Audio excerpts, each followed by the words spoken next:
Applied ज्योतिष की इस क्लास में हम वैदिक ज्योतिष शास्त्र की उत्पत्ति और उसके प्रकार के बारे में विस्तार से समझेंगे। हम प्राचीन भारतीय ज्योतिष शास्त्र के प्रमुख ग्रंथ के बारे में भी डिटेल में पढ़ेंगे। ज्योतिष के स्टूडेंट्स के लिए इस क्लास का हर पार्ट बहुत ही महत्वपूर्ण है, इसीलिए हर ज्योतिष स्टूडेंट्स को इस क्लास के हर पार्ट को ध्यान से देखना चाहिए। अप्लाइड ज्योतिष के हिंदी यूट्यूब चैनल में आपका स्वागत है। ज्योतिष को बेसिक से लेकर एडवांस लेवल तक सीखने के लिए इस चैनल के सभी वीडियो को एक के बाद एक जरूर देखें। ज्योतिष वेदों का एक अंग है। इसकी तुलना वेदों की आंखों से की जाती है। ये हमें समय की लय और ब्रह्मांडीय लय के माध्यम से आध्यात्मिक सत्य को देखने में मदद करता है। सनातन संस्कृति में 18 विद्या स्थान माने गए हैं। ये 18 विद्या स्थान है 4 वेद, 6 वेदांग, 4 उपवेद और 4 उपांग। यहाँ हम सभी 4 वेदों के नाम जानते हैं: ऋग्वेद, यजुर्वेद, सामवेद और अथर्ववेद। इन चारों वेदों को समझने के लिए 6 वेदांग की रचना की गई है। ये है शिक्षा, कल्प, व्याकरण, निरुक्त, छंद और ज्योतिष। या ज्योतिष शास्त्र का अर्थ केवल भाग्य बताना नहीं है, बल्कि ग्रहों और तारों की स्थिति, गति आदि की गणना करना, वही तो एस्ट्रोनॉमी है। और ग्रहों और तारों की स्थिति के अनुसार भविष्यवाणी करना, वही है एस्ट्रोलॉजी।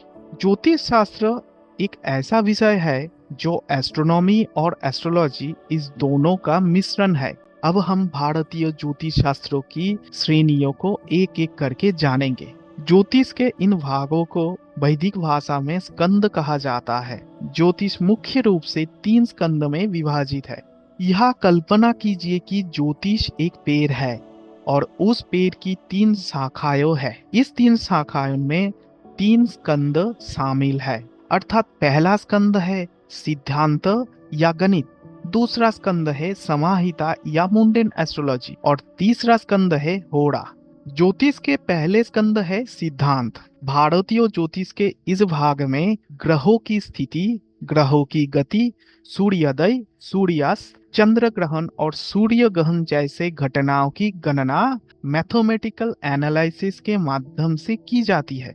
कल यानी कि समय की गणना अर्थात 4 युग, सतयुग, त्रेता युग, द्वापर युग और कलियुग की गणना भी इसी सिद्धांत स्कंद का ही हिस्सा है। ज्योतिष का ये सिद्धांत स्कंद ही असल में वो है जिसे आज हम खगोल विज्ञान यानी एस्ट्रोनॉमी कहते हैं।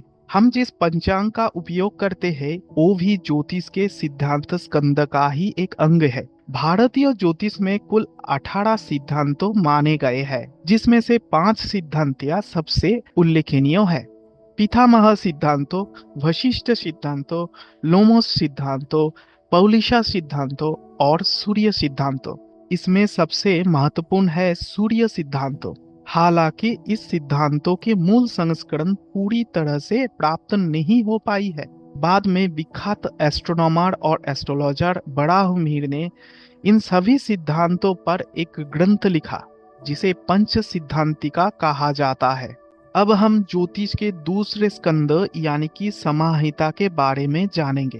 ये समाहिता स्कंद मेनली 2 भागों में विभाजित है। एक है निमित्त यानी कि तात्कालिक संकेत और दूसरा है शकुन शास्त्र। ज्योतिष के इस भाग में 72 घटनाएं अर्थात संपूर्ण मानव जाति या पूरी विश्व से जुड़े घटनाएं की गणना की जाती है। उदाहरण के लिए महामारी कब आएगी इसका भविष्यवाणी, बाढ़, सूखा, भूकंप जैसे प्राकृतिक आपदाएं की भविष्यवाणी की जाती है और ये देखा जाता है कि उनका मानव जीवन पर क्या प्रभाव पड़ेगा। क्योंकि समाहिता स्कंद ज्योतिष का ही एक मुख्य अंग है जिसमें विश्वव्यापी घटनाओं का वर्णन होता है और इसीलिए इसे मेदिनी ज्योतिष या मुंडेन एस्ट्रोलॉजी कहा जाता है।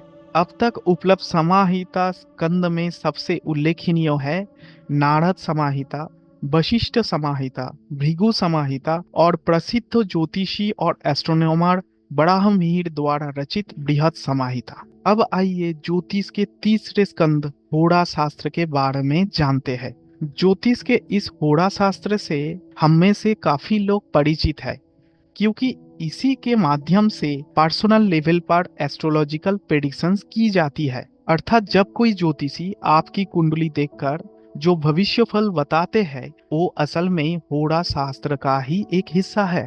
होरा स्कंद में कई तरह की पद्धतियां प्रचलित है। इसमें पराशरी पद्धति विशेष रूप से उल्लेखनीय है। महर्षि पराशर द्वारा रचित ये पद्धति वैदिक ज्योतिष में सबसे पॉपुलर है। इसके अलावा ऋषि जैमिनी द्वारा रचित जैमिनी ज्योतिष भी काफी उल्लेखनीय है।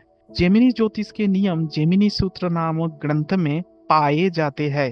जैमिनी पद्धति के नियम पराशरी पद्धति के तुलना में काफी ज्यादा जटिल है, इसीलिए एस्ट्रोलॉजिकल स्टूडेंट्स के बीच पराशरी पद्धति ज्यादा लोकप्रिय है। होरा शास्त्र की एक और लोकप्रिय पद्धति है नाड़ी ज्योतिष, जो साउथ इंडिया में काफी प्रसिद्ध है। अप्लाइड ज्योतिष का नींव यानी कि आधार पराशरी पद्धति और नाड़ी ज्योतिष का एक मिश्रण है। होरा शास्त्र मुख्य रूप से 3 भागों में विभाजित है: जातक शास्त्र, प्रश्न शास्त्र या होरारी ज्योतिष और मुहूर्त शास्त्र। जातक शास्त्र में बच्चे की जन्म की डेट और समय के अनुसार कुंडली बनाई जाती है और ग्रहों की स्थिति के आधार पर उसका भविष्य जाना जाता है। प्रश्न शास्त्र में किसी विशेष समय पर मन में उठे प्रश्न का उत्तर उसी समय बनाई गई एस्ट्रोलॉजिकल चार्ट के जरिए दिया जाता है। जब किसी व्यक्ति की बर्थ डेट या समय एग्जैक्ट ना पता हो तब प्रश्न कुंडली से एनालिसिस किया जाता है। मुहूर्त शास्त्र होरा शास्त्र का तीसरा भाग है। इसमें शुभ और अशुभ मुहूर्त का चुनाव किया जाता है। ये बताया जाता है कि कौन सा काम कब करना सफल होगा और कब नहीं।